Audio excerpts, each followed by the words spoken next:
नमस्कार शेतकरी मित्रांनो, कृषीधार चॅनलमध्ये आपलं स्वागत आहे. त्या दिवशी भरती म्हणजे तिकडे 166 होती म्हणून भरती झाली. मेळा लागला 92 मध्ये जात होती का मुंबईला चालू करा की आता.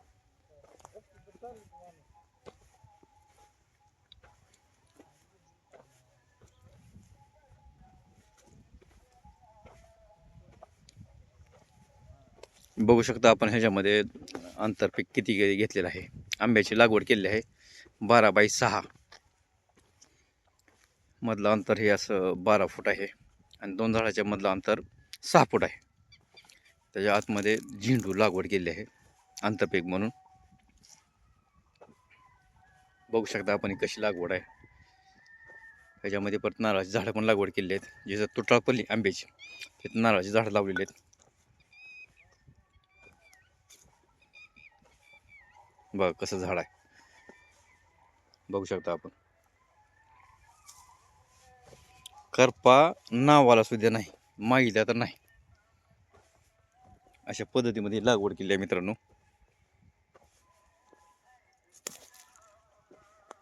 किती झाडाची लेंथ आहे बघा, झाडाची साईज कशी आहे बघा, पूर्ण हिरवीगार पाणी येते.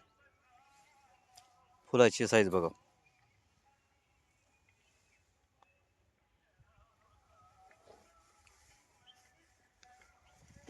मल्चिंग वर लागवड केली आहे मित्रांनो ही. आणि आंबा इस्रायल पद्धतीने लागवड केलेला आहे.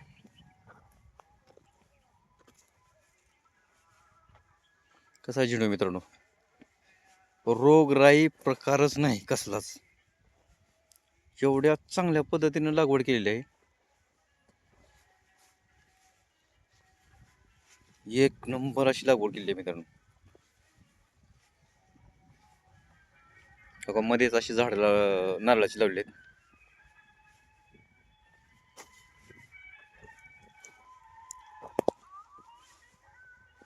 फुलाची साईज बघू शकता तुम्ही.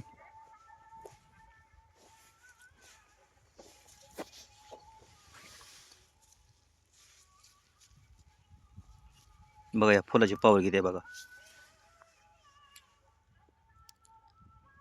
काही सेकंदामध्ये जसं आहे तसंच फुलं होतं ते.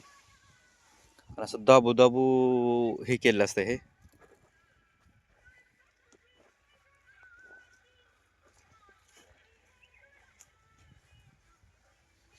लागवड, आतमधलं आंतरपीक आणि स्वच्छता.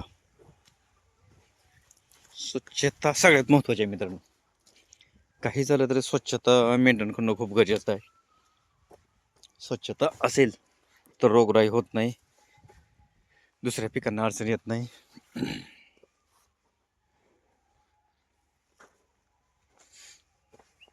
बघू शकता तुम्ही किती चांगल्या उत्तम अशा पद्धतीनं हे लागवड आहे. मध्येच लाल झेंडू पण आहे.